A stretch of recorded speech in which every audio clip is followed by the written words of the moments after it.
Silent. Welcome everybody. I'd also like to welcome those viewers at home who are watching the meeting tonight via the live stream. Could I ask you all please if you could be upstanding, and could I ask you Deputy Mayor Perkoff if you could read the opening prayer. Certainly, thank you, Mayor. Almighty God, we ask you to guide us in all our discussions, to show goodness, honesty, understanding and wisdom in all that we undertake to do. May we respect each other's views at all times. We ask all of this in your name. Amen.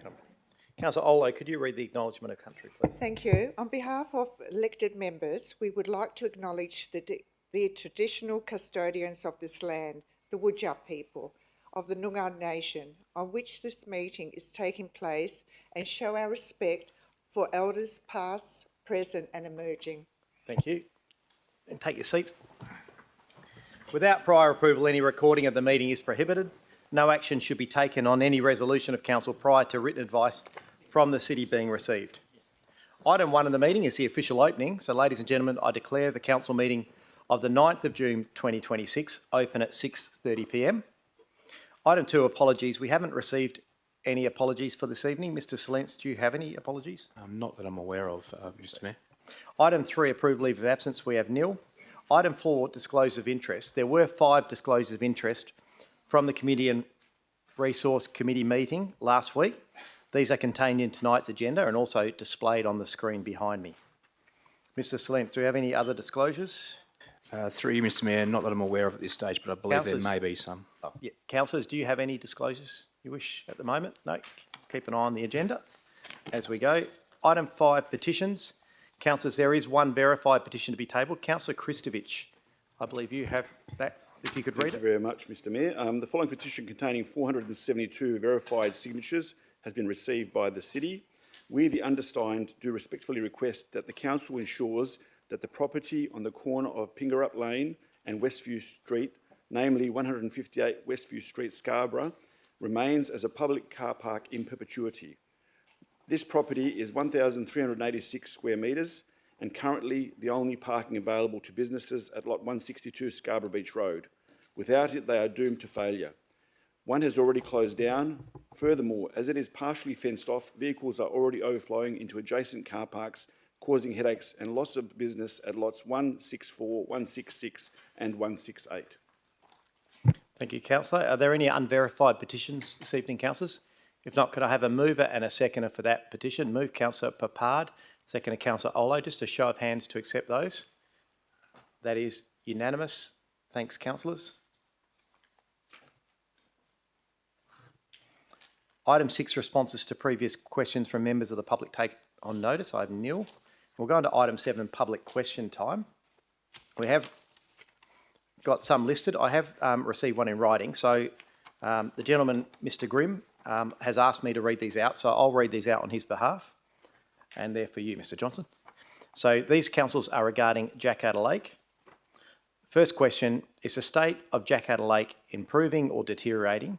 There's been clouds of green gloop suspended in the water as recently as Sunday. Is there a prognosis to what date sailing clubs will be able to resume their activities on the lake? Thank you for the question, Mr. Mayor.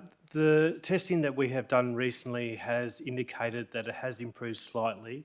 We suspect perhaps through the flush of water from the recent rains and the opening of the weir boards.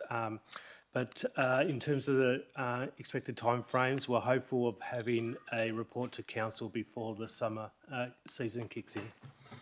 Thank you. Will we see any methods of water aeration employed as moved by Councillor Ree in January or February? And is a microbe that can become airborne, still a hazard to park users? Thank you again for the question. The advice we received from the Department of Health was that if the particles are airborne, they can be hazardous. So the advice at this stage is that an aeration is not supported. Thank you. And number 3, will the council consider utilising chemical methods to improve the lake condition? And will we publish the water testing results for public scrutiny? My preference is not to use any chemical treatment in a water body like that. We'd be happy to package up the water testing results as part of the council report later in the year. Thank you, Mr Johnson, and thank you, Mr Grimm, for your questions. I'll ask Sean Johnson if you'd like to come forward now, please. Okay, and if you just press that bottom right-hand silver button and just your name and you'll see a red light come on, that's it. And your name and suburb and your question, please. Sean Johnson, Scarborough. And your question. Good evening, and Honourable Mayor and Councillors. This is in relation to the car park on 158 Westview Road in Scarborough. And as a resident there, my wife and I over the last 10 years have seen the usage, the unfortunate deterioration of recent times, the overflow, and more importantly, the benefit to the community and the local businesses in the area.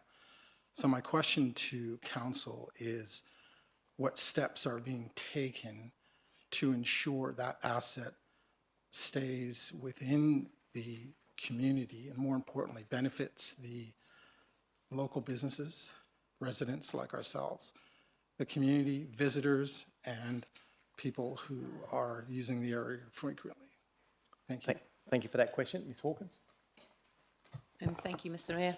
Thank you for the question and thank you for the petition tonight. That will enable the city to review what we can do with regards to that land. We have looked at this previously and we'll certainly go back to what was done previously, but we'll work with our planning team, we'll work with our property team to see what's available to make that happen. Thank you. Sandy Johns.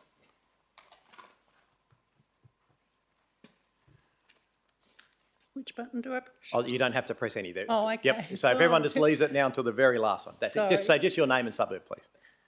Sandy Johns, currently residing in Innaloo, but I'm a co-founder of Sweet Charity, one of the businesses affected by the car park and what would happen if we lost it as a car park. There's 4 charities within the block. 2 have been there for many, many years, and 2 of us ours is 8 years, and one next to us is 2 years. But there is a complete lack of parking anywhere, and if that one was to go, then we would certainly probably have to close. And we raise a significant amount of money for the Perth Children's Hospital, and we'd like to remain doing so. So I hope it's all taken into consideration. Thank you. And thank you for that. And we have received that petition tonight. The city is certainly aware of the block and will provide a response to the residents who've submitted that petition and a report on the future actions the city can take towards that. I have Roland Hadley. Your name and suburb. Good evening, Roland Hadley, Woodlands. Quick statement. The Ewan Street Community Group and others would like to thank Ingrid Hawkins for providing prompt and comprehensive information over the past 7 years and trust that she enjoys a trip around Australia and Scotland. Thank you. Thank you. Question 1. When 3 sporting clubs were ejected from the Mirrabooka Open Space Reserve to accommodate Perth Glory for use as a training ground, please advise what revenue has been paid to the city since this arrangement was made. We note that Perth Glory is owned by a multi-millionaire. Thank you. And we'll take that question on notice and provide you that response in writing, Mr Hadley. Thank you. Question 2. Ratepayers ask if Mayor Mark Irwin has repaid the loan provided by ratepayers for him to appeal a charge handed down by the local government standards panel. As Mayor Mark Irwin withdrew his appeal several weeks ago and did not contest the charge, Stirling ratepayers would now expect that this repayment of $3,712.50 has been paid. Or has the City of Stirling simply handed the legal company Thomas Greer a cheque for this amount? Thank you, Mr Salents. Through you, Mr Mayor, a response to this question has been previously made and is contained within the council minutes on the 31st of March, 5th of May and the 19th of May 2026. Thank you. And your last question, Mr Hadley? Mayor Owen, on several occasions, you have stated that the Karrinyup Library is at end of life. Terminal. The numbers have dropped off. Yet 2 years ago, Mayor Mark Owen clearly stated in public question time it was the most populous in the Southern Hemisphere. So, Mayor Mark Owen, how many ratepayers have you actually met and discussed either the demolition or the sale of the premises to the Karrinyup Shopping Centre? And why do you claim this library is terminal? Thank you for that question, and we'll respond to you in writing, Mr Hadley. Thank you. Leisha Jack?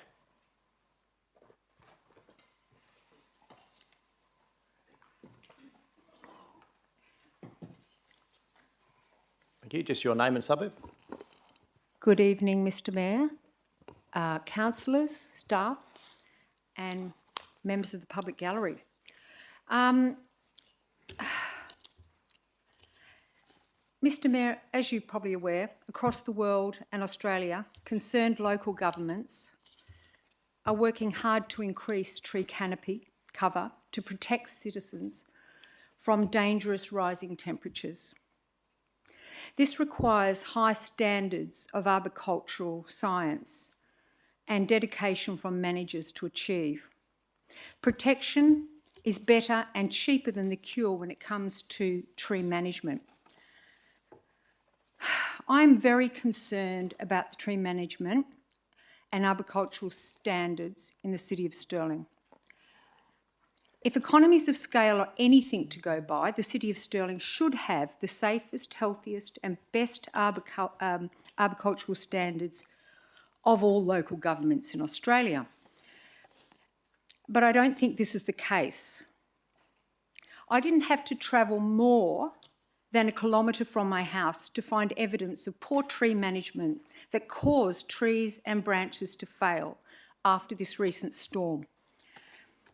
Well-managed trees that are checked regularly by properly qualified arborists, arboriculturists, should be structurally sound in the same way that a roof should be sound if a building inspector checks a building.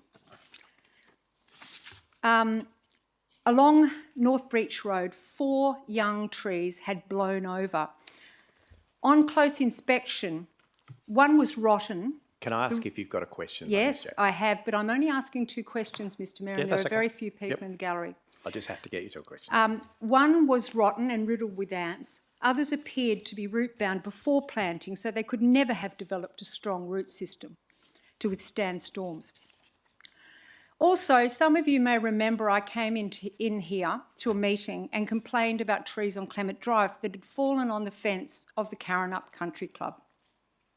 I don't know how much that cost the city in insurance or whatever, but those 2 same trees, one has done exactly the same thing. On close inspection, I have photographs. One of the branches was rotten and appeared, from where I could see, to have been riddled with white ants, and so was the base of the tree. Those trees, you know me, I do not want trees chopped down, but I want them safe and properly managed. Those 2 trees have branches that go right over Clement Drive, which is very busy now. You know, the City of Stirling has a well-organised routine of checking street trees twice a year. I really do need a question. Yeah, okay. I want to know why the City of Stirling, I always get this, but we're a very big council. But economies of scale, can you please explain to me why the City of Stirling cannot... Sorry, I'm trying to cut my questions now. The question I have is the standards are not the same. Trees are not kept to the same... and I would like you, Mr Mayor, to organise a review of city arboricultural standards by independent tree scientists, not contractors, you know, not tree services contractors, proper scientists, to make sure that money isn't being wasted and that City of Stirling trees are safe, especially street trees that can fall on roads. Thank you for that question. Look, we'll provide you a detailed response on what does occur and how they're checked, etc., in writing, and then happy to take it offline and have your response and set up a meeting with yourself and Mr. That would be Johnson. fabulous, thank you. Okay. So,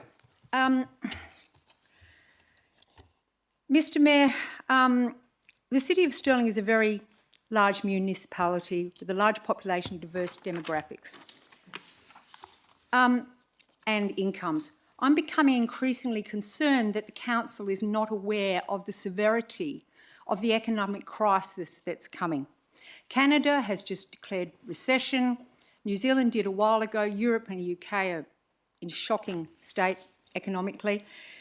And so are a lot of the struggling people in the US, and Australia is about to be hit hard, according to economists and people who follow macroeconomics and geopolitics. This recession will be devastating because many are already struggling. Long before the Iran war and the fuel crisis, many residents across Australia and the City of Stirling have been struggling to make ends meet, where wages aren't keeping up with the cost of living, housing affordability, homelessness crisis. We're seeing people, tent cities starting to pop up on Scarborough Foreshore, etc.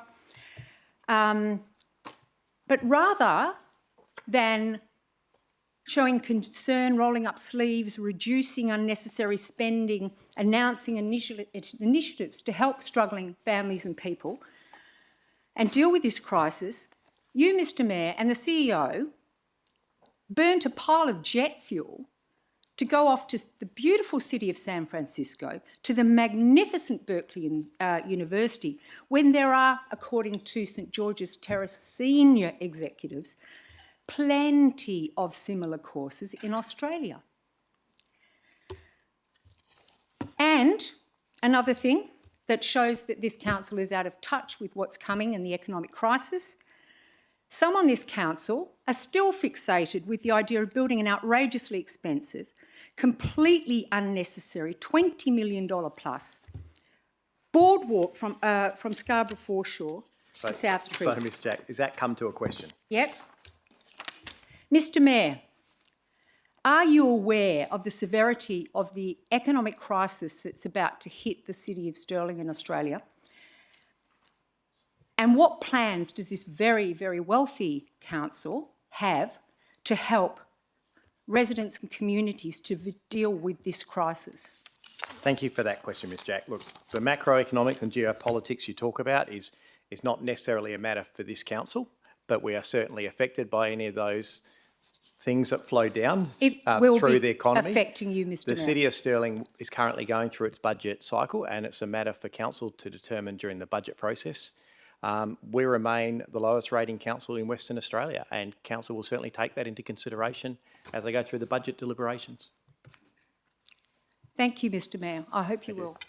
Thank you. I do now rule just to extend public question time as we've exceeded the 15 minutes, and I'll ask you, Lisa Thompson. Excuse me, Mr Mayor, I'm sorry, I've arrived late and I'm really sorry for that, my late. But I have just one question. Sure, I'll call you up in a minute, And I'll get to the point very quickly, if that's all right. No, can I call you up in a minute? Okay.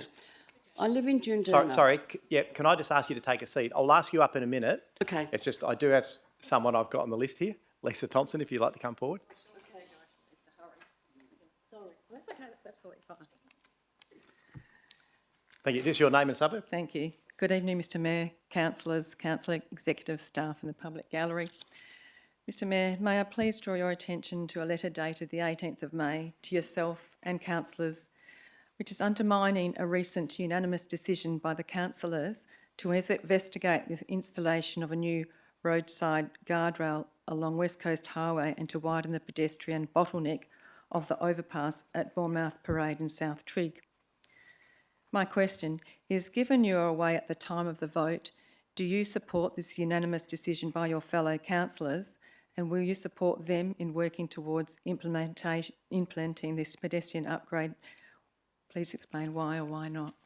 Yes, thank you. I did see that. Look, I've got no problem with that. I believe the council voted to explore that. It'll form part of the report, and the officers will bring back their information on how much it will cost, etc. I don't have a problem with the guardrail along there. Fantastic. Mr Mayor, did you or any of the city's bureaucracy have any knowledge of this letter prior to its release, And did anyone else at council have any input into assisting the author with the wording or approve the letter before it was sent to councillors? I can only speak for myself. No, I was not aware of the letter. Do any other councillors know that? Did No, they get it from? I'm sorry, you are welcome to email them all separately, but you can't do that No, tonight. it was okay, fine, that's okay. The latest storms and wind erosion along the coastline in Scarborough and Trigg decimated the fragile dunes, burnt the vegetation that is standing and showed us how vulnerable our sand dunes are. Blowouts along the dunes, roots exposed, fences buried. The sand buried the new lookout at Surfing WA, and new matting was installed last week to control the sand drift into the front of the dunes and the restaurant. A large 3 by 5 metre hole devoid of vegetation threatens to swallow up unsuspecting children in front of Canteen. I asked a question in March if rock armourine was to be considered here or in front of Clarko Reserve, where it's been quite eroded. The answer was no. Mettams and Watermans are in dire straits. The uncontrollable coastline is under immense pressure and already infrastructure is damaged and buried. The situation is only going to worsen as erosion is exposed and winter has only just begun. I would ask every one of you to, if you could, go along the coast and walk along it from Clarko to Scarborough and just see for yourselves, because what we're saying and what is happening right now, it's happening faster than CHARMAP have ever have said, and what we're doing is not helping. My question is, with no evidence that this council can effectively manage the coastline so far without causing further erosion problems, when will the council decide that they cannot control the environment and withdraw the Boardwalk project? Thank you for that question, and we'll provide you a response in writing. Yes, thanks. Thank you. I'll ask you to come up now, and then Thank you. I'll ask if there's any other. Sorry, this is my first meeting at this, so excuse me if I'm But- not correctly. No, that's politically okay. I just need your name and suburb, and then My name is Del Lancer. I live in Jundana. thank you, and your question. I live opposite Bethany Aged Care, I think it is, and one by one the units have been emptied. People have left, they've been evicted. I walk up there every day because I go for my walks, and there are 20 units empty. And there's a lot of people that don't have homes to live in. They're only one-bedroom units, but is the council able to do anything about that? Or is that Bethany a private? Yeah, Bethany is a private aged care provider, if it's what I'm thinking of. Yes, it would be private. So could I go and speak with them? Would that be Yes, we're happy to get your details and put you in contact with them. okay? Certainly. All right, thank you. Thanks. Thank you. Is there any other questions that I've missed tonight, Ms. Marcello? Apologies. That's all right. Just your name and suburb, and then your questions. My name is Mike Masiello from Trigg. Good evening, Mr Mayor, councillors, executive team, public gallery. I listened to your 6PR interview with Simon Beaumont on the 27th of May, and Mr Beaumont asked you for an update on the proposed boardwalk, and you stated there is a local issue where you have 80% that support it and a small group that don't support it. Can you please advise where you obtain this 80% supporting the boardwalk from? Because I can't find that information anywhere. Yeah, thanks. I'll provide your response in writing, Mr. Marcello. During this interview, you also claimed that the avenue used by those that don't support the boardwalk was to send complaints into the inspector. To my knowledge, the only complaint against you in the public realm was by Simon Wheeler, and in that particular case, you have found to committed a minor breach. Do you feel, given I have never submitted a complaint against you, I find your allegation hard to believe and am personally offended. Do you feel that it's reasonable behaviour for a mayor in a democratic society to make these generalised allegations on public radio? Thank you. I'm sorry if you felt offended, and yes, I feel it's quite reasonable.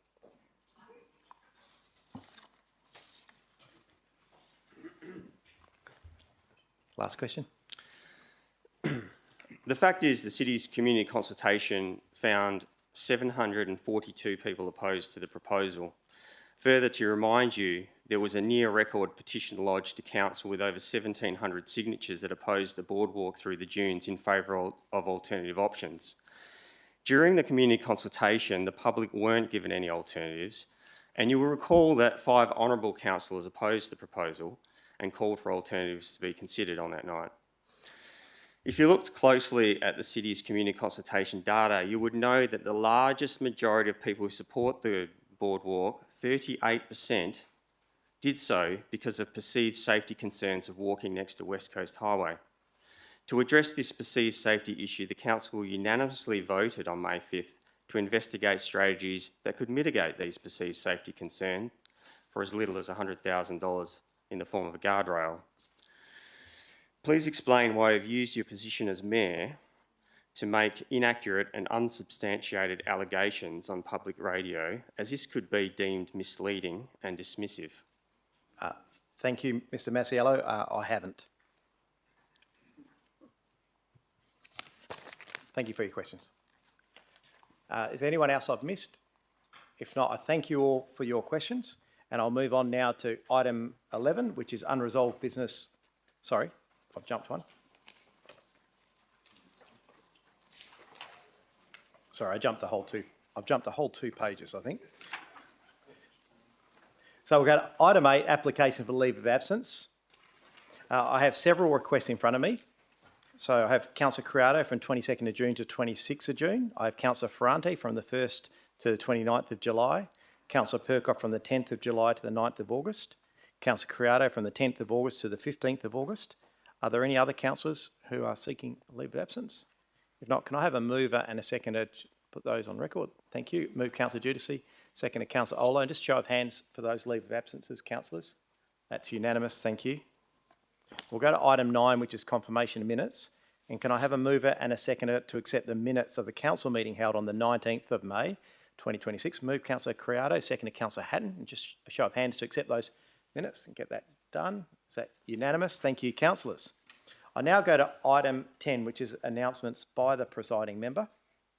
And I'll ask you, Deputy Mayor, I believe you have an announcement. I certainly do, Mr. Mayor. On behalf of Council, I am delighted to advise that City of Stirling Mayor Mark Irwin has been appointed a member of the Order of Australia in the 2026 King's Birthday Honours List, recognising his significant service to local government, surf lifesaving and the broader community. Mark's lifelong commitment to service began at the Scarborough Surf Lifesaving Club, where he rose to president, before leading Surf Lifesaving WA and later entering local government as a councillor in 2015 and serving as our mayor since 2017. More recently, he was also elected president of the WA Local Government Association, further reflecting the respect he holds across the sector. And I know our CEO, Mr. Lev Rodic, would like to say a few words also at this time. Thank you, Deputy Mayor. On behalf of the City, I extend our sincere congratulations to Mayor Mark Irwin on this outstanding and well-deserved honour. His leadership, dedication and commitment to service set a benchmark that we are all proud to support. As CEO, I have the privilege of working closely with Mark and see firsthand his strong belief in collaboration, bringing together councillors and our people to work constructively towards our shared vision and shared outcomes. We are not afraid to respectfully challenge one another, knowing that this is how better decisions are made for our community. Through initiatives such as our staff onboarding sessions in the driver's seat with the Mayor and CEO, we make that partnership visible to our organisation, demonstrating that we are aligned, working as one team to deliver our vision of being a sustainable city with a local focus. Once again, congratulations, Mark. Councillors and everyone.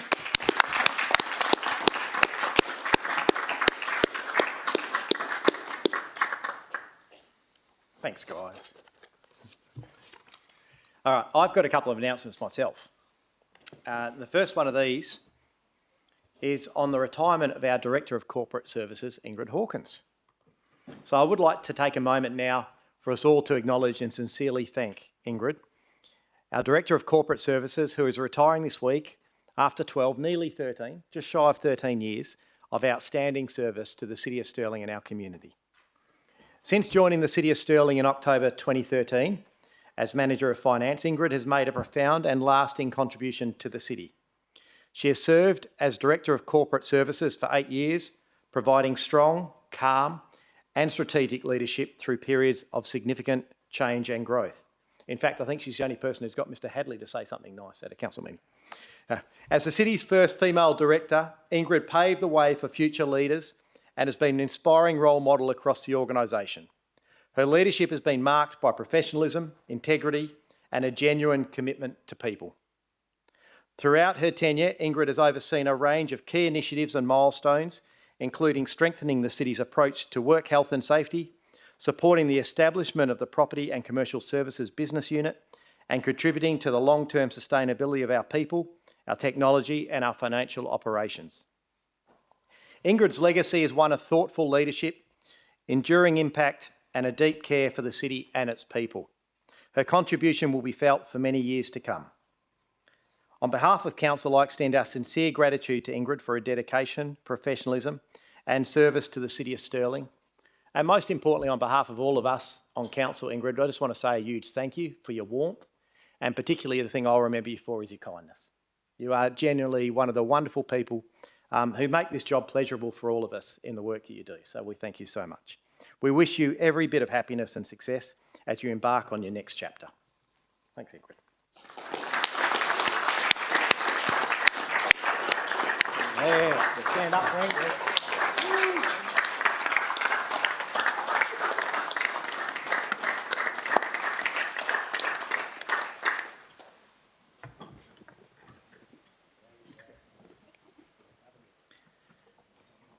There must be something in the water because we have another one. So I'd also like to take a moment to acknowledge and sincerely thank Chris Brereton, Manager of Community Development. He is retiring after an extraordinary 25 years of service to the City of Stirling. 25 years.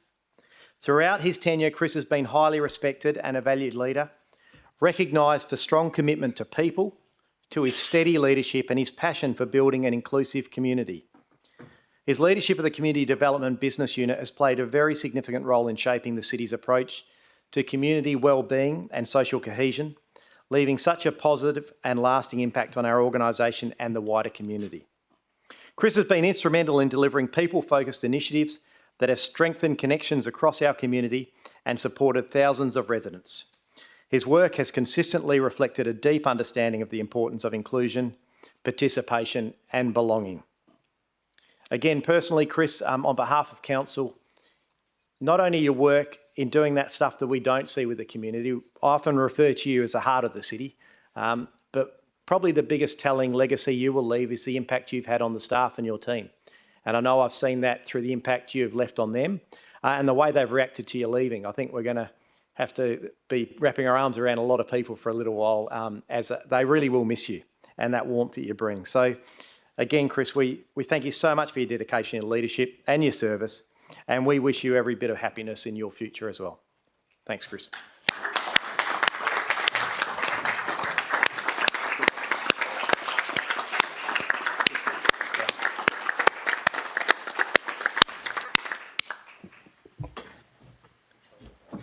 Thanks, everyone. And in the moment of being lighthearted with Ms Hawkins, I did make a comment about Mr Hadley, so I withdraw that and apologise for that. It was meant as a lighthearted moment.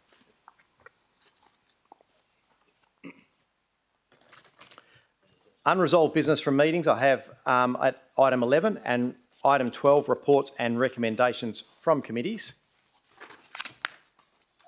I will now go to the Community and Resource Committee of the 26th of May and ask councillors if they wish to withdraw any of these items.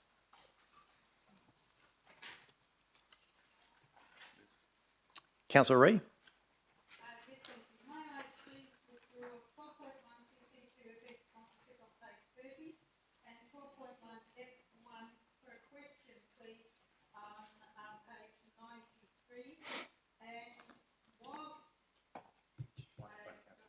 Oh, sorry, yeah, Councillor Reid. And sorry, can I just get you to repeat those just for the record then? Sorry, it didn't turn off. Just cream on my fingers. Sorry, 12.1 CC2 on page 30, please. Yep. 12.1 F1 on page 93, please. Yep. And 13.3 on page 201, but it won't be a confidential comment. So it's a question. So, yeah, we're just on community and resource, so 12s. Oh, yeah, we're still going. Sorry, my apologies. Councillor McDowell? Thank you, Mayor. 12.1 P1 on page 78. Thank you. Is there any other indication? No. Well, I'll go to 12.1 CC. Sorry, Councillor. That was a bit dramatic, but anyway. Well, there's a big screen there. Sorry. 12.1 T1, page 111. Tell you what. Okay, now we'll go to 12.1 CC2, and as Chair of the Committee, Councillor Crowder, I'll ask you to move the committee recommendation.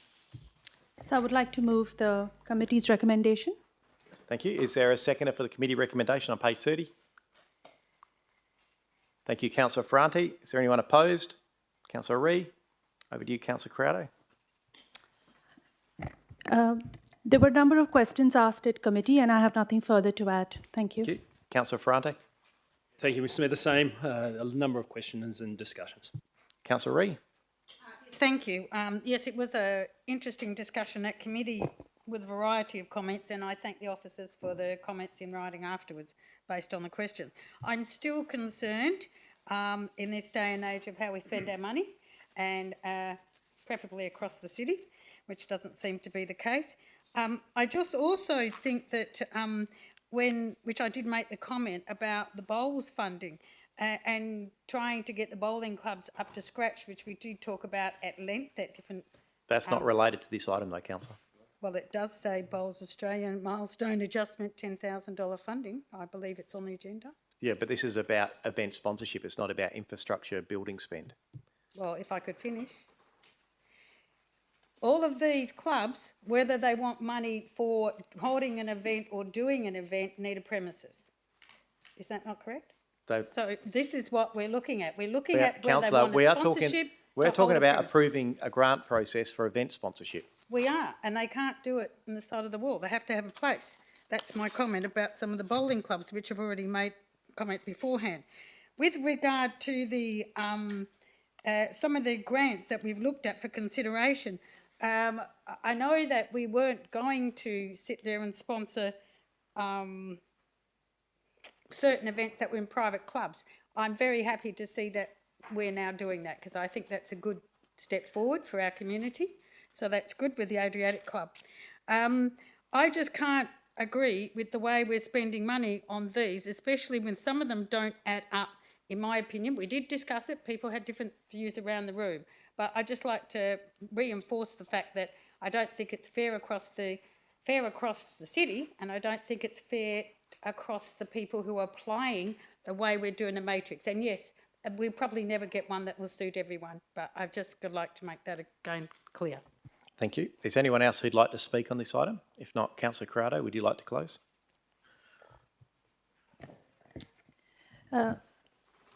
At committee, we had a lot of conversations and questions were asked, and the item was moved, so I have nothing further to say. Thank you.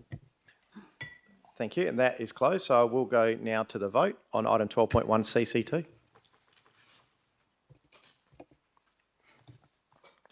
Thank you, and that motion is carried with Councillor Ree voting against. Everyone else voting for. I'll now go to 12.1 P1, Tree Management, Inglewood, page 78. Councillor Corrado. I would like to move the committee's recommendation. Thank you. Is there a seconder for the committee recommendation? Thank you. Councillor Giudice. Is there anyone opposed? Councillor Migdal. Councillor Corrado. Again, at committee, all the councillors asked a number of questions and we had these answered, so I have nothing further to add. Thank you. Councillor Giudice. Mr Mayor, no, nothing really further to add, but yeah, look, I mean, we're seeking for this to be sent to the tree appeal panel, and I think that's the appropriate management or process that we've got through our policy. So, yeah, nothing to further add either. Thank you. Councillor Migdale. Thank you, Mayor. I'm not necessarily opposed for this tree to go to the panel, but I do feel that it is worth noting that roughly 1.5 kilometres away from this tree, we're about to see between 850 and 1,200 trees pulled out. And we have one situation where one tree in a neighbouring suburb is causing undue duress to residents. And given last week's storm and the fear and distress that must have been suffered by residents who are abutting this tree, knowing that anything could have happened, their roof could have caved in as a result of any of these large branches falling, I feel that it would be remiss of us not to address this matter.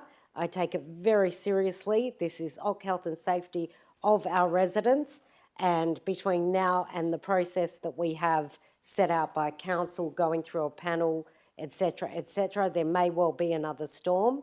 I do feel very strongly this tree should be removed. I do believe it should be in this instance. I always back saving our trees wherever possible. But as part of our urban canopy, we do need to having livable suburbs, live side by side with our urban canopy. And in this instance, this is one tree out of all of these suburbs that I feel should be removed for the greater good of our residents. So I'm not going to support this motion tonight because I believe it should be removed, full stop. Thank you. Would you like to have a alternative rec or a... I'd like to move to have a alternative So, rec, or if foreshadow, possible. it would be. Foreshadow? So we'll foreshadow that if this is lost, you've got one to remove the tree. Yes, please. Thank you. All right. Councillor Papard, did you indicate? Well, thank you, Mr Mayor, and I appreciate the residents' concerns and the concerns raised by Councillor Migdale in addressing this tree, and that's exactly what I would say about this tree. I think it is being addressed and managed.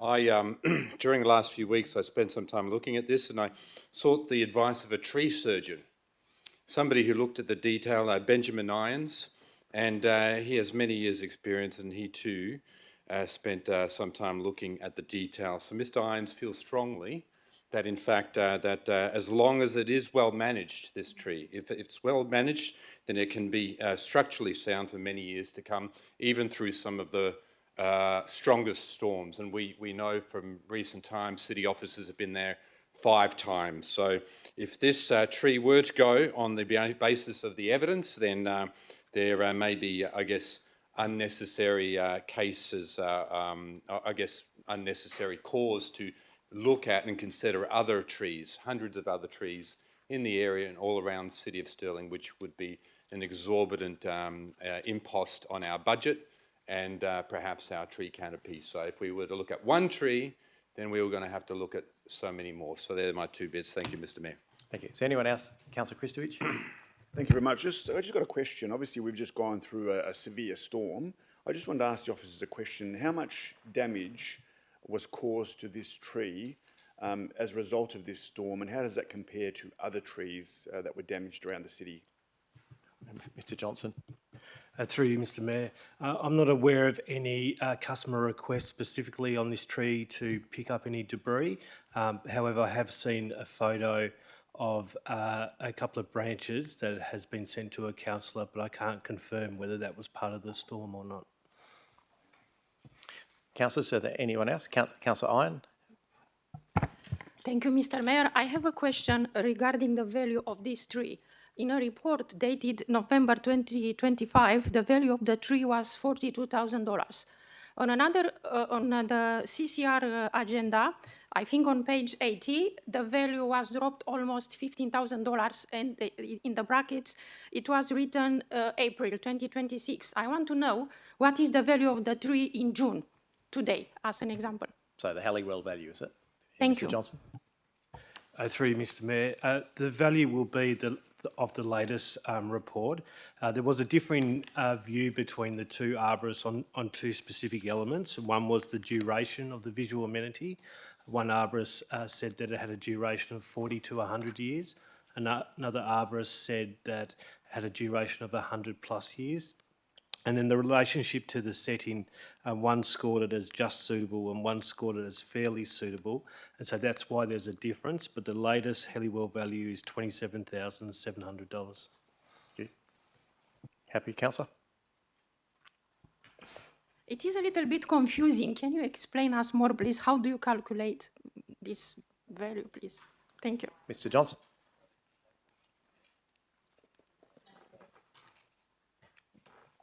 Through you, Mr. Mayor.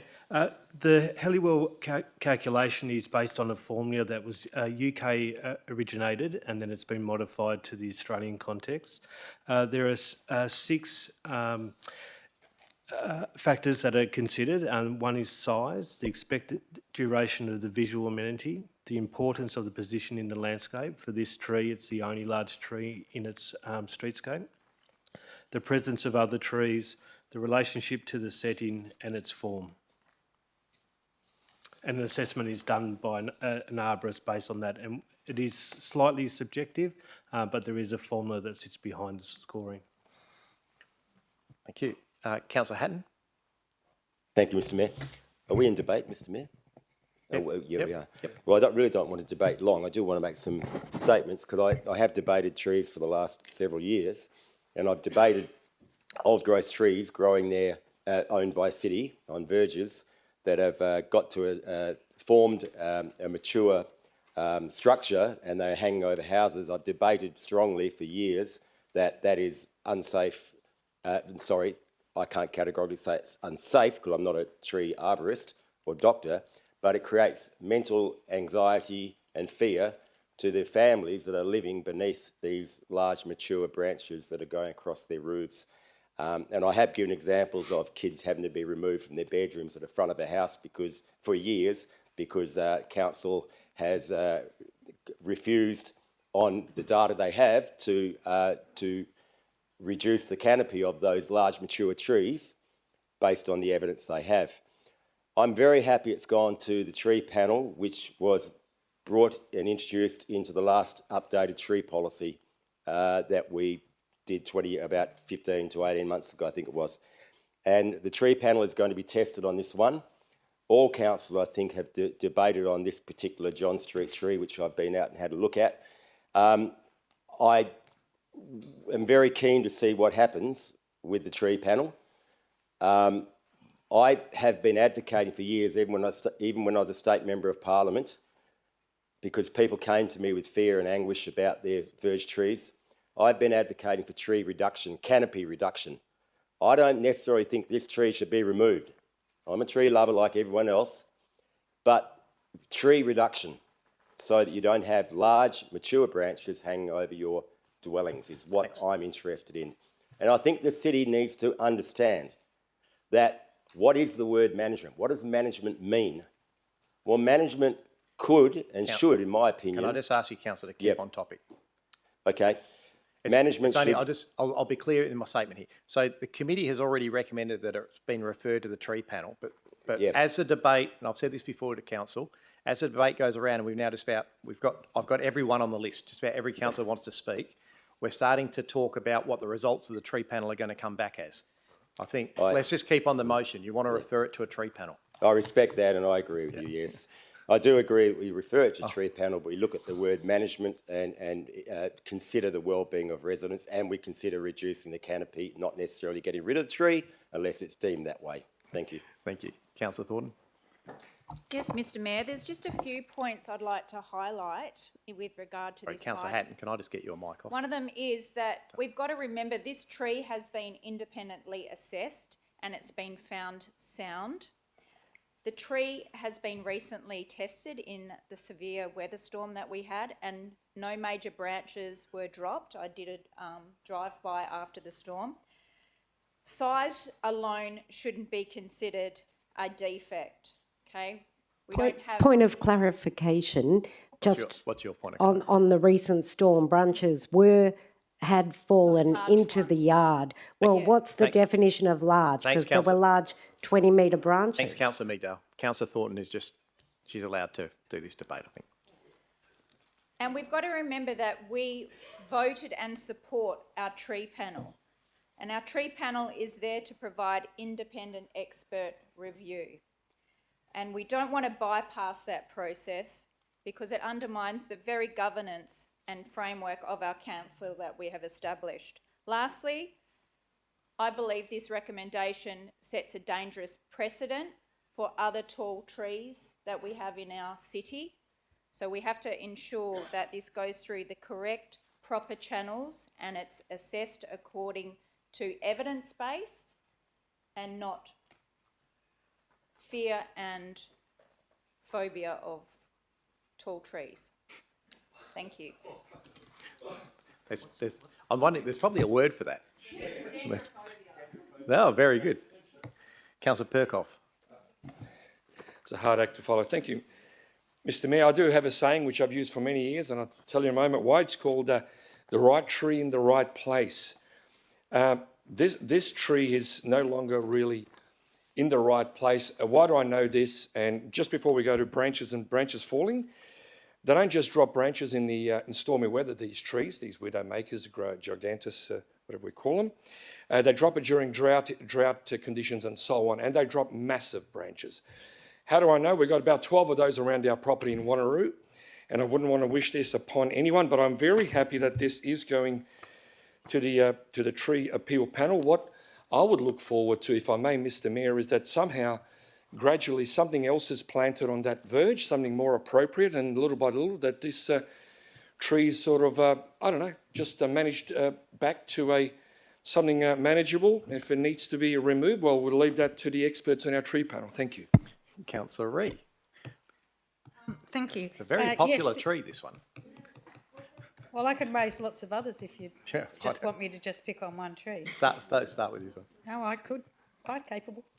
I'm concerned with on page 88 when we talk about how much the city has spent on this tree alone, you know. And yes, it might be ongoing management of the tree, it might be arborists, might be whatever. But I think when we look at some of the bigger trees throughout the community, of which we have a lot in Woodlands and Doubleview, and no doubt Mount Lawley would be the same, they're all getting to an age where that has to be considered. And maintenance of it by a good arborist is important. I think the panel is a great idea because we should test whether or not the idea behind having the panel is going to work.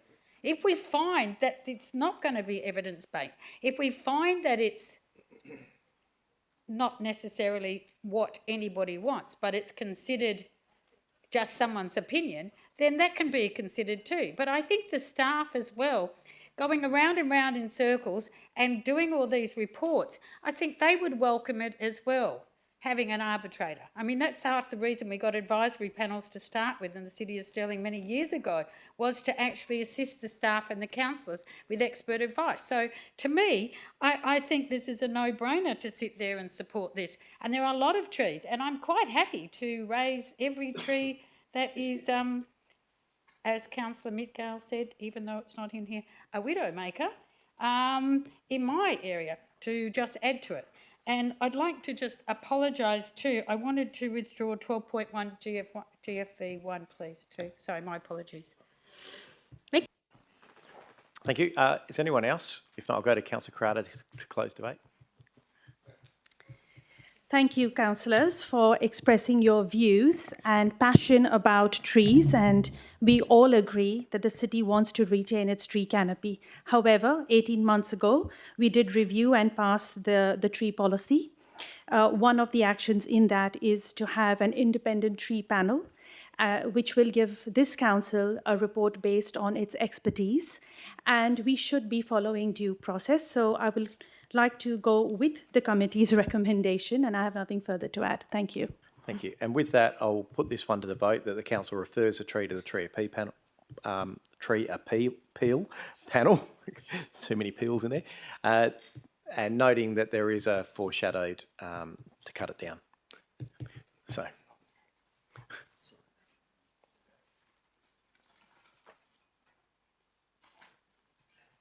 Thank you. That motion is carried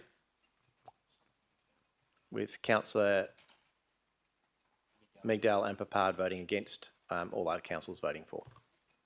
We'll go to item 12.1 F1, the schedule of accounts. Councillor Corrado. I would like to move the committee's recommendation. Councillor Reid would like to second with a question. Sure. Yep. I'll just get your question. I don't think anyone's opposed, so. And my apologies to Mrs Hawkins, but I think it's always good to have one last question from the field. On page 26, please, the synergy for pugs only, PUCS, which I thought originally, and my apologies, I can get back to you, I thought originally it was for the plug-ins for the electric, but then I was thinking maybe it was the street lights, which is also going to be a subject to question later, but not today. Ms Hawkins. Thank you, Mr Mayor. PUCS actually refers to our public utilities system that we use to actually pay the invoices as opposed to related to synergy. And yes, that value will be the street lighting, Councillor Ray. Through you, is this something that we pay, because I can't recall seeing that and I can't remember everything, is this something we pay on it yearly to Western Power, to Synergy for the streetlights? Ms Hawkins. Through Mr Mayor, that will be a monthly or bi-monthly invoice, Councillor Ray. I think our total budget is around 5 million. Through you, I thought with our sustainability policy, thank you very much, Mrs Hawkins, I thought with our sustainability policy that we were actually doing something to reduce that by, and I can't recall what it was, but I will put some questions on notice. Yeah, thank you. There's no one opposed, so that is moved Councillor Corrado, seconded Councillor Rea. I'll put those schedules to the vote. Thanks, councillors. That is unanimous. We have 12.1 TE1 been pulled out. Is this one to be debated? Do you think we'll need to go behind closed doors for this one? It depends. I think so. But it's only if we're going to discuss the attachment. We'll start with that and we'll see how we go.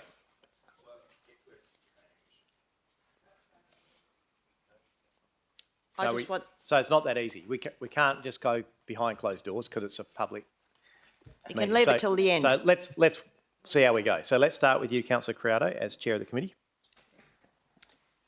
I would like to move the committee's recommendation. Thank you. Is there a seconder for this? Councillor Dudek. And just a point of clarification, if I might, Mr Mayor, just quickly, in our briefing, it does say any discussion on the confidential attachment to be behind closed doors. That's probably fine. I don't need to discuss that, but maybe just keep an ear out then. Thanks. I clarified myself, thank you. Yeah, we're all clear now. Good on you. Were you seconding that? Thank you. Is there anyone opposed to this one? Councillor Proud? I'll go to you, Councillor Corrado. For all the reasons that we... No, Councillor Corrado. I've got you as opposed. I'll go. Councillor Corrado to open. I'll come back to you. Thank you, Mr. Mayor. This item is really just about us, the committee recommending that we should undertake a public tender process just to further look at the options available for the trial. So, and it was discussed, so I have nothing further to add. Thank you. Councillor Dudek. Yeah, I don't think there's much need to debate this too much. As we've seen in the report, we requested a quotation using solely Wagga's preferred supplier panel. I won't go into my issues with that today, other than to say the quotation we received was obviously quite high, and rightly our officers have evaluated it, and questioned whether it represents good value for money, and subsequently recommended we open it up and go to public tender. So I'm happy to do that, see the results we get back, and maybe something hopefully a bit better than what we've received so far. We'll see. Thank you. Councillor Proud. Thanks, Mr. Mayor. Going out to public comment, to the public market, there's no big deal about that. It seems like it's just really easy. It actually takes a whole pile of work. We actually went beyond the collection of Verge rubbish in 2015. There's a really good reason for that. And I'm not going to go through them all. We all know what the waste issues are for Verge pickup. We've got 4 suburbs that are being requested to be looked after in a very special way. We've got another 26 suburbs that would be contributing to paying for that. The amount that has been quoted is exorbitant, and it's not for every other's ward and suburb to be paying for this special customised service. We need to be, I'd rather spend the money on education. And if this did go ahead, within a month, it'd all be cleaned up, and guess what would happen within the next 2 weeks? It'd all be back. So I'd like the items, Rec 1 and 2, to be put separately if possible. Thank you. That can occur. Anyone else? Councillor Christovich. Yeah, I've just got a question. I mean, how much time and effort would it actually take to do this tender process, considering we've already gone through the Volga one? I would assume most of the work would have already been done. Mr. Murphy. Yeah, through Mr. Mayor. Yes, correct. We've already written specifications and contract documents. So it would just be, we've put it through the WALGA system. We just put it publicly. So it's not a big deal, is it? No, I mean, we would have to publish the tender, evaluate, there'd be evaluation meetings, etc. I mean, it would be work, but it's not the biggest amount of work we would do because we've already done a lot of it. Good to exhaust every avenue. Sounds like Walga do a great job. Thanks for highlighting that, Councillor Christovich. Now, is there anyone else who'd like to debate this? Councillor Reid. When we first stopped the Verge collection, and one of the reasons we did was because people were living scattering and was causing more issues and safety rats and all sorts of other things. One of the suggestions I put up was that we would have separate days for clothing, for Councillor Reid, that's good, but No. let's keep it on this item. I'm coming back. Well, other people brought other things in, especially if we look at number 2. Yep. What I'm saying is that we came up with a plan that, yes, maybe it needed to be expanded more to mitigate against the negative issues associated with the bulk waste collection. So maybe that's what we need to do, is start looking at some more options again like we did years ago. And that's where I think maybe and we can't go with these costs, it's just too much. But I think it's important that we do keep going, looking at alternatives. Maybe bring back our own waste sorting plant that was 65% successful years ago. Thank you. Is there anyone else? If not, I'll go to Councillor Crowder to close. Thank you, councillors, for expressing your views on this item. This council did vote to support Councillor Dudek's motion to have the trial bulk waste collection in the Balga ward. As part of this exercise, the officers were given the responsibility and the job to get a quotation to do this trial. The quotation was given to we got from the WALGA panel, which has come back, and all this we are requesting now is that we go out to public tender to explore all the avenues possible and then make an assessment as to whether this is going to be financially feasible or not, and will shape the future direction of this this decision. So that's all really we are seeking tonight, is your support, the council support, into just going out and, as confirmed by the director, that they are not going to be putting a lot more work that has already gone into preparing the initial request for the quotation. So that's all we are seeking support for tonight, to just go out to public tender and see what avenues and what the cost of this trial could potentially be. Thank you. Thanks, Councillor Crowder. Noting that these are being put separately, so the first one of those is that we not proceed with the first one as the quotation. So I'll just put item 1.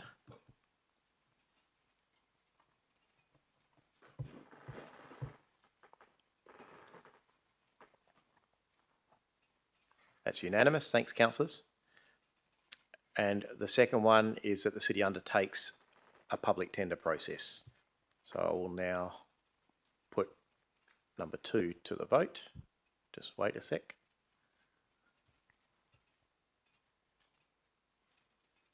Okay.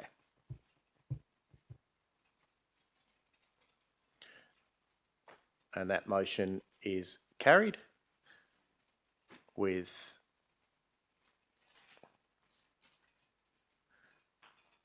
Councillor Ferrante, Councillor Proud and myself voting against. Councillors, we do have to pull out 12.1 GOV1 as it requires a unanimous decision, so we need to make that clear. Councillor Corrado, can I ask you to move the committee recommendation?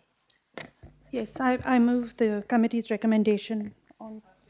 Councillor Ree has seconded that, so I'll just put that one to the vote, just so we've got it on record for the vote.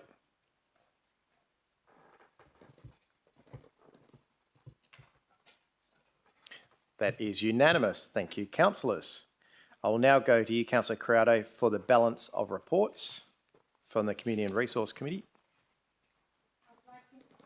I'd like to move the committee's recommendation for the balance of reports. I've got Councillor Kristovich seconding that, and I'll put the balance of reports to the vote.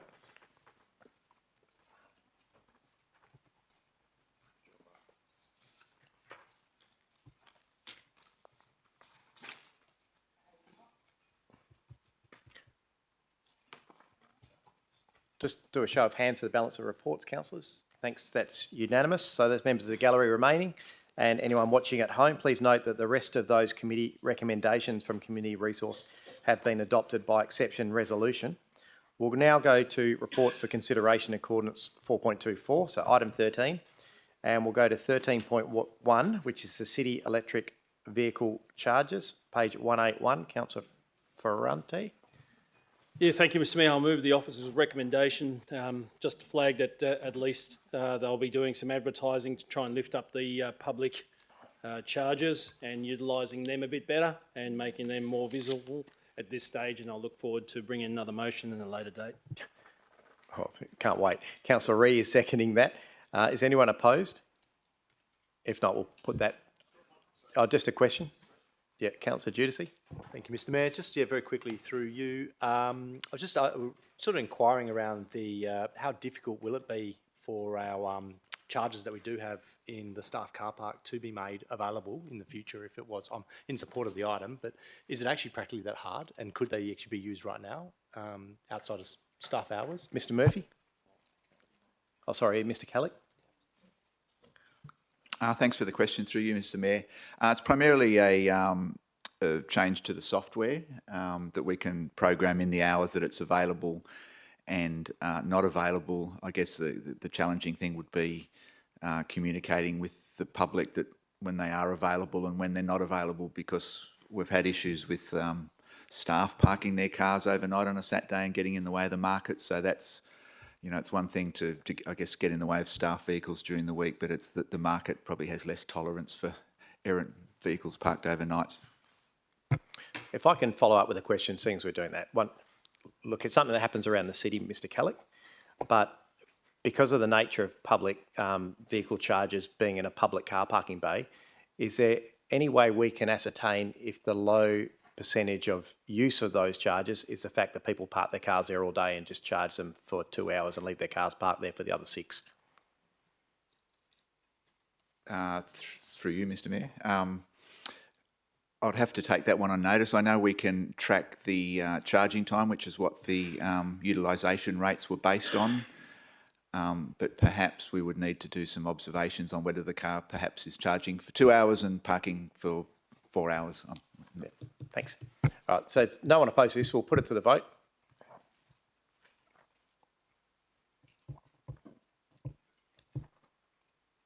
That is unanimous. Thanks, councillors.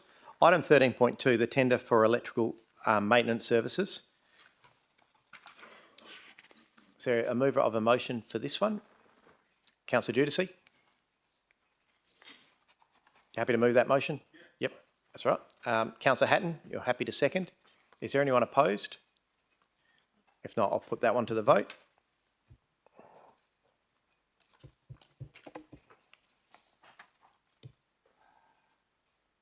That's unanimous. Thanks, councillors. Item 13.3, the contract variation of Microsoft Enterprise Agreement. We did have a briefing on this last night. It's on page 201. Do I have a mover of a motion? Councillor Proud. Seconded, Councillor Papard. Is there anyone opposed? There's some questions. Are you opposed or just questions? All right, we'll start with questions, see how we go. Just remember there are some confidential parts to this. So I'll start with you, Councillor Dudak, with a question. Yeah, I will try do it without referencing anything confidential potentially. That would be good. If not, it's probably important, and I do need to ask. So if I can't, just let me know, and we'll go behind closed doors. But I guess in the agenda, we're shown a table of the comparative costings in, I guess it would be the confidential agenda on, sorry, the confidential attachments on page 8. Annual costs, year 1, year 2, year 3, and then the proposed costs for E5. Underneath that, at the bottom of page 8, it talks about the incentives and certain percentages, and they don't seem to match the table that's there. And I'm not too sure how the year 1, year 2, year 3 cost has been split on this table. Let's see how we go. Yeah, see how we go. We might need to go behind closed doors. Does that make sense to you, Ms. Sanchez? No, because we don't have page 8 here. However, it's calculated on the first year is 27%, second year is 27%, third year is 15%. And through the mayor, is it then averaged out? Yes. Or, because I still couldn't quite get that when I tried that with the figures that are on the left-hand side, applied the discounts, and saw the figures on the right. I couldn't quite get to what we're seeing on the right-hand column. And I'm just wondering if we could, get some clarification, I guess. So let's see how we go. Yeah, so this Amal Sabit. So actually the incentive is 27, 27, and then 15, but we ask them to be flatted. So we get a flat rate for the contract. So it's not a change from 1 year to another. So we ask for 2-year extension with a flat rate, and they consider the incentive on the back end. Thank you. Thank you, Mr. Mayor. It still doesn't match though, sorry. It doesn't match the 27, 27, 15. Comparing the left one to the right one and then averaging it. I think I did some calculations before. It would come above the figures that's in the right-hand column.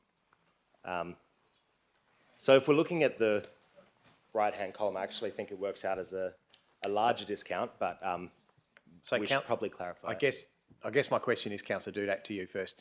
Is this something that can be clarified after? Is this going to change your decision on this? Because if you would like to discuss it, I'm happy to go behind closed doors and actually be able to... Yeah, can we? Yeah, sure. Thanks. So if I just have someone move, we go behind closed doors. Councillor Olo, seconded Councillor Criado. Just a show of hands to go behind closed doors. That's unanimous. Thank you. If you're watching at home, we do have to discuss confidential attachment.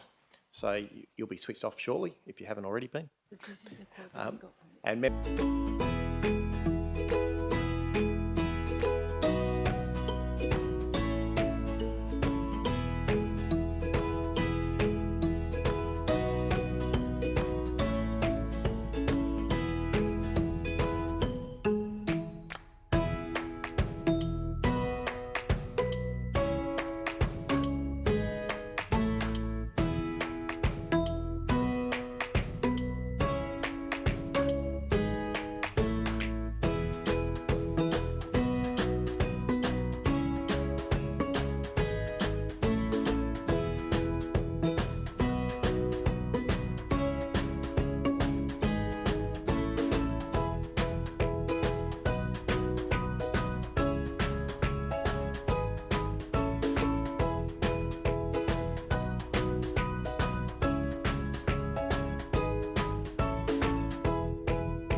open the door, so we'll get the meeting turned back on.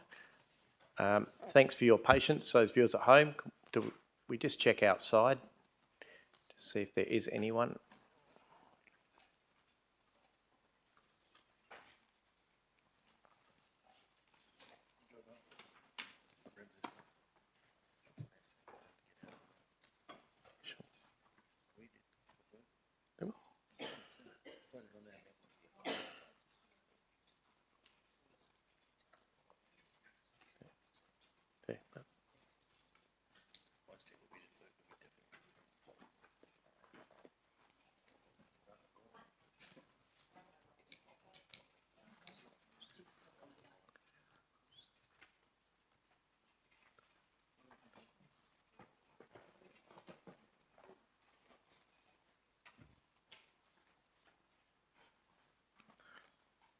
Welcome back. Thank you for your patience. Councillors have finished debating this item, so we'll now go back to the motion, which is moved Councillor Proud, seconded Councillor Papard, and I'll put that to the vote.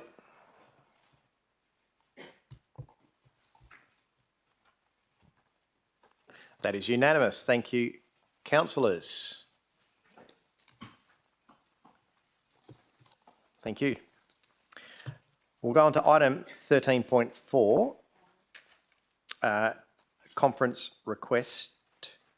Can I suggest these councillors? Can I ask you to declare a financial interest and leave the room? So 13.4, if that relates to you, I think there's 3 of you. No, so this is the Australian Local Governments Women's Association. You'll come back. Councillors, can you 3 just quickly leave and then we'll do it?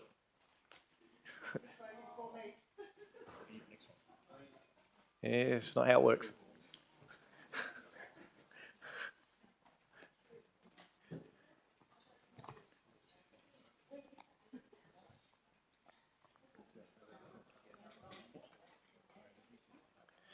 Thanks, councillors. We have item 13.4. The council approves attendance for councillors Ree, Olo and Iron at the Australian Local Government Women's Association National Conference. Do I have a mover of the motion? Move Councillor Migdale. Is there a seconder? Councillor Criado. Is there anyone opposed? If not, I'll put that one to the vote. Yes, you may ask a question. I'm just wondering, this is within Australia. Why is it in front of council? Because there's more than 2 councillors attending the same. Yep. So as soon as it triggers that 3, then it comes to council for visibility. All right. So there's no one opposed. So I will put that one to the vote.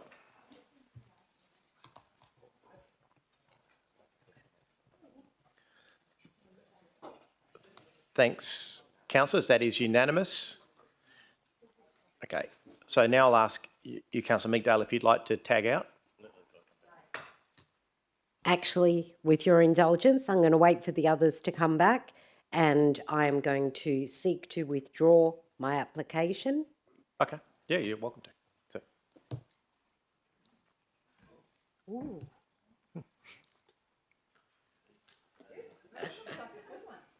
Yeah, it's amazing. Hang on and I'll talk to it. Councillors, if you were just outside the room, can I ask that while you're sitting there you fill in your declarations and just make sure your paperwork. Item 13.5, Councillor Migdale. Thanks, Mr Mayor. I've sought some advice regarding this conference and it has come to my attention that because my father was born in London, not naturalised before I was born in Perth, prior to 1983, I am by default a British citizen. You're in trouble. This year, yes. So I'm in a predicament now that if I go to London or anywhere in the UK, they would claim me. And I'm not exactly sure what that would look like other than that at the moment as it stands, I do not have adequate time to do any of the options. So that puts me in a position where I would feel more comfortable holding this over or withdrawing this item and reapplying for it next year, because I think I may have to apply for a British passport to attend. In saying that, it does look like the best local government conference that I have seen, and I believe it to be of extremely great value to our city. Thank you. So I move to withdraw. I think you can just withdraw it. I don't think you have to do anything other than withdraw it.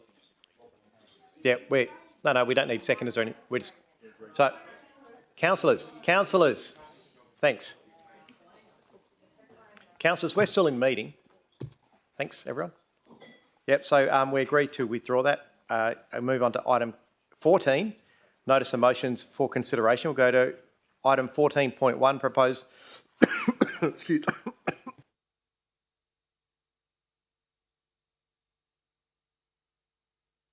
14.1 on page 217. Councillor Proud. On behalf of Mayor Irwin, AM, I'll move the alternative suggested recommendation on page 223. It's on the board. Would you like me to read it out? No, I think it's pretty well the same. It just asks for the I have some report. additional information which came to hand yesterday from DPLH. I'm happy to read through that. For No, it doesn't. It just clearness. needs a motion. Councillor Rees happy to second that. Is there anyone opposed? If not, I'll put that one to the vote.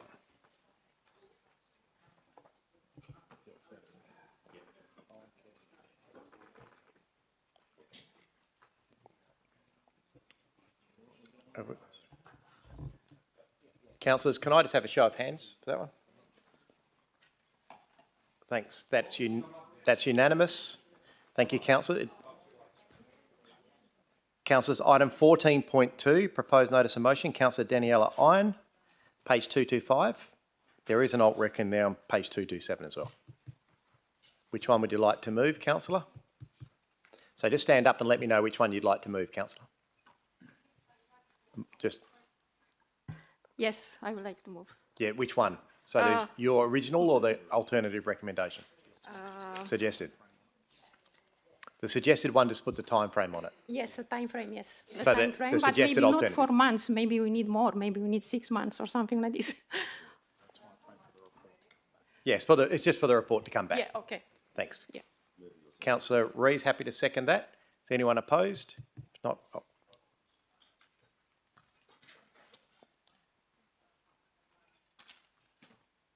can I have a show of hands, councillors? That's unanimous. Notice that Councillor Perkoff has disappeared. Yes? Just making sure. Well, the chair was turned. I couldn't see if he was just. Councillors, item 15 is notice of motion for consideration at the next meeting. Councillor Kristovich, I believe you have one to get us started. Thank you, Mr Mayor. Mine reads that the council, it's up to the board, I think, that council endorses a staged planning approach commencing with a feasibility study in 2026-2027 to guide infrastructure improvements at Yokine Regional Open Space East in response to current and future community sport and recreation needs, and the reason is there. Thank you. I've got Councillor Ree. There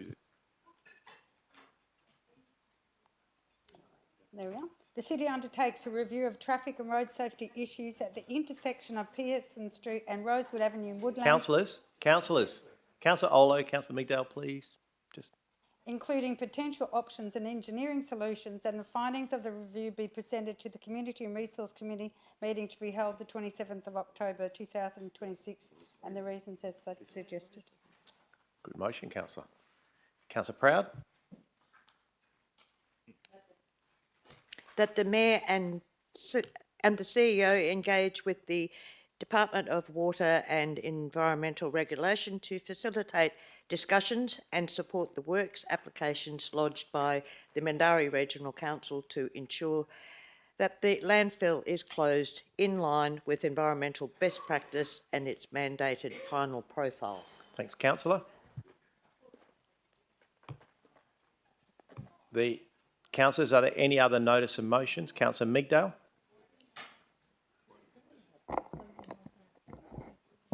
we see that far?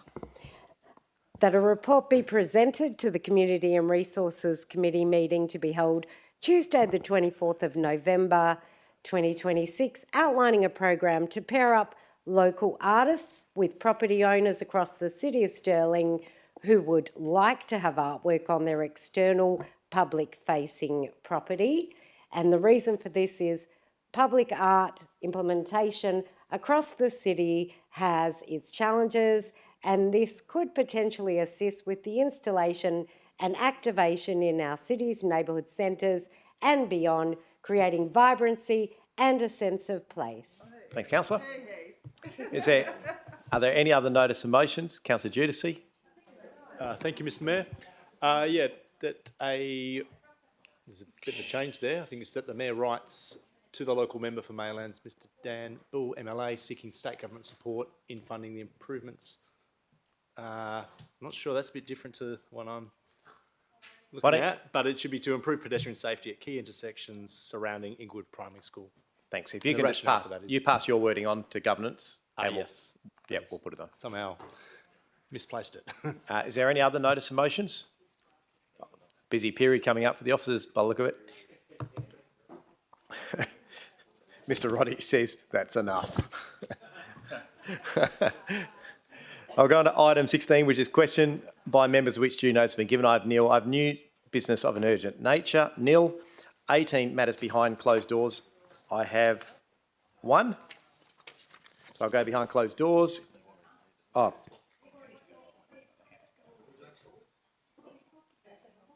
Do we have to if it's... We do have to, there's, because of the nature of it and the legislation. So, Councillor Perkov moving, Councillor Proud seconding. This is to go behind closed doors, councillors. Thank you, that's unanimous. Sorry to those people at home again. Get another cup of tea. Good night if you don't come back. And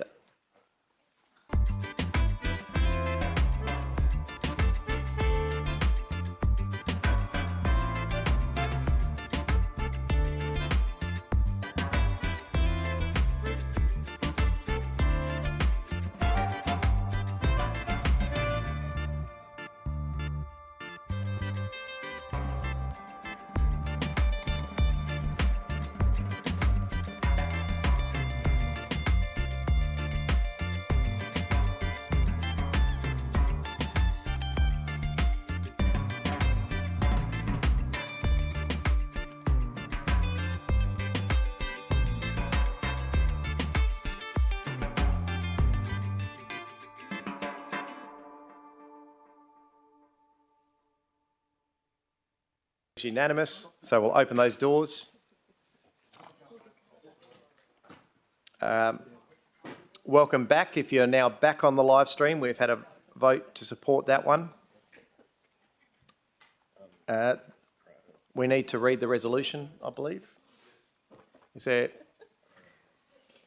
So the resolution is on the board that Council resolves that it does not provide the undertakings as identified by the Joint Standing Committee on Delegated Legislation, and that the Mayor writes to the Chair of the Joint Standing Committee on Delegated Legislation, Mr Mark Folkard, MLA, advising of the Council's decision, and B and 3, that I write to the Minister for Local Government requesting the state government enable local governments to effectively regulate abandoned shopping trolleys on both public and private property, either through the introduction of a new legislation, such as Public Spaces Unauthorised Property Act 2021, New South Wales, or amendments to the Local Government Act 1995. Thank you. With that, that brings us to item 19, which is closure of the meeting. I say good night to everyone. Good night to those viewers at home, if you did come back for the second time. And I declare the meeting closed at 8:06 p.m. Thank you. Good night. Thanks, Mr. Mullins. Thanks, Mr. Mullins.